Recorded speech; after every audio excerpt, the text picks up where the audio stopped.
ചാനലിൻ്റെ മറ്റൊരു വീഡിയോയിലേക്ക് എല്ലാവർക്കും സ്വാഗതം കേട്ടോ. അപ്പം നമ്മൾ കാലത്ത് തുടങ്ങി ഞായറാഴ്ച വെറുതെ ഇങ്ങനെ ഇരിക്കുകയായിരുന്നു കേട്ടോ. അപ്പം ഇങ്ങനെ വെറുതെ ഇരിക്കുമ്പോൾ തോന്നി നമുക്ക് എവിടേക്കെങ്കിലും പോയാലോ. എല്ലാ ഞായറാഴ്ച ഇങ്ങനെ വെറുതെ ഇരിക്കില്ലേ. അപ്പം അങ്ങനെ ഫാമിലി ആയിട്ട് കുട്ടികളായിട്ടൊക്കെ പുറത്ത് പോയാലോന്ന് തോന്നിയപ്പോൾ കാലത്തൊരു വീഡിയോ കണ്ടു നമ്മുടെ വാഴാലിക്കാവിനെ കുറിച്ചിട്ട്. ഇപ്പോൾ ഇവിടെ നിന്ന് ഏകദേശം ഒരു 10-20 കിലോമീറ്ററൊക്കെ ഉള്ളൂ എന്ന് തോന്നുന്നു. അപ്പം എന്നാൽ എല്ലാവരും ഒറ്റ സ്വരത്തിൽ പറഞ്ഞു നമുക്കൊന്ന് പോയാലോ. അപ്പോൾ അവിടെയാണെങ്കിൽ നമ്മളെപ്പോഴും വീഡിയോയിൽ കാണുന്നത് ഇങ്ങനെ പച്ചപ്പ് നിറഞ്ഞ പ്രകൃതിയിൽ ഇങ്ങനെ കുളിച്ച് നിൽക്കുന്ന ഒരു വാഴാലിയാണ് കേട്ടോ. പക്ഷെ അവിടെ ചെന്നപ്പോൾ എന്താ പറയുക, നല്ല ഗോൾഡൻ നിറമുള്ള വാഴാലിനെയാണ് നമുക്ക് കാണാൻ പറ്റിയത്. കാരണം നെൽക്കതിരൊക്കെ വിളഞ്ഞ് പാകമായി കിടക്കുകയാണ് കേട്ടോ.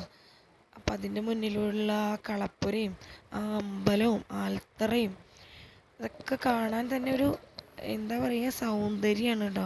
ഒരുപാട് ആളുകൾ ഇവിടെ വന്നിട്ടുണ്ട്. അതായത് സേവ് ദ ഡേറ്റിനും മറ്റുള്ള ഫോട്ടോഷൂട്ടിനും. അതുകൂടാതെ നമ്മളെപ്പോലെയൊക്കെ ഭ്രാന്തുള്ള കുറേ ഫോട്ടോ എടുക്കാൻ ആഗ്രഹമുള്ളവരൊക്കെ വന്നിട്ടുണ്ട്. അങ്ങനെ അതിൻ്റെ ആ വയലിൻ്റെ സൈഡിലൂടെ ഇങ്ങനെ നടന്ന് വരുമ്പോൾ നമുക്ക് നമ്മുടെ MTയുടെ കഥകളിലൊക്കെ എപ്പോഴും കേട്ട് പരിചയമുള്ള നീളാനദിയാണ് കേട്ടോ പരന്നിങ്ങനെ കിടക്കുന്നത്. അപ്പോൾ ആ നീളാനദിയിലേക്ക് നമുക്ക് അങ്ങനെ ഇറങ്ങി നടക്കാനൊക്കെ പറ്റും. അപ്പോൾ എപ്പോഴും ബസ്സിലായാലും ട്രെയിനിലായാലും പോകുമ്പോൾ ആ കൊച്ചു ജാലകത്തിലൂടെ ഈ ഭാരതപ്പുഴ കണ്ടിട്ടുള്ളൂ. അപ്പോൾ ആദ്യമായിട്ടാണ് ഇങ്ങനെ ഭാരതപ്പുഴയിലൊരു എക്സ്പീരിയൻസ്.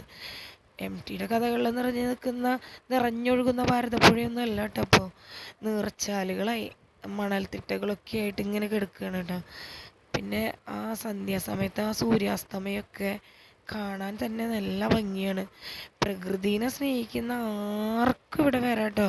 കാരണം ഒരു എക്സ്പീരിയൻസ് തന്നെയാണ് അവിടെ. അതായത് നമ്മൾ ആ വെള്ളത്തിൽ കൂടെ നമ്മുടെ എന്താ പറയുക നഗ്നപാതയായിട്ട് ഇങ്ങനെ നടക്കുക. വെള്ളത്തിൽ കൂടെ അടിയൊഴുക്കുകൾ ചെറുതായിട്ടൊക്കെ ഉണ്ട്. എൻ്റെ കുട്ടികളൊക്കെ ആദ്യമായിട്ടാണ് ഇങ്ങനെ വെള്ളത്തിൽ കൂടെ എക്സ്പീരിയൻസ് ചെയ്യുന്നത്. കുറച്ചധികം ദൂരമൊക്കെ വെള്ളത്തിൽ കൂടെ നടക്കുന്നത്. അവർക്ക് അല്പം പേടിയുണ്ടെങ്കിലും കൂടി ചേട്ടൻ്റെയും ചേച്ചിയുടെയും കൈകളിൽ അവർ ഭദ്രമായിരുന്നു. ചെറുതായിട്ട് അടിയൊഴുക്കൊക്കെ ഉണ്ട്. അപ്പോൾ അവരിടയ്ക്ക് അമ്മയെന്നൊക്കെ വിളിക്കുന്നുണ്ട്. പക്ഷേ നമുക്ക് നടക്കാവുന്ന അത്ര വെള്ളമുള്ളൂ കേട്ടോ. മുട്ടിന് താഴെയുള്ളൂ വെള്ളം. എന്നാൽ അതൊരു എക്സ്പീരിയൻസ് തന്നെയാണ് കുട്ടികൾക്ക്. അതായത് ആ പ്രകൃതിയിലേക്ക് അല്ലെങ്കിൽ ആ ബാല്യകാലത്തിലേക്ക് നമുക്കും തിരിച്ചു പോകാൻ പറ്റുന്നൊരു എക്സ്പീരിയൻസ് തന്നെയായിരുന്നു അത്.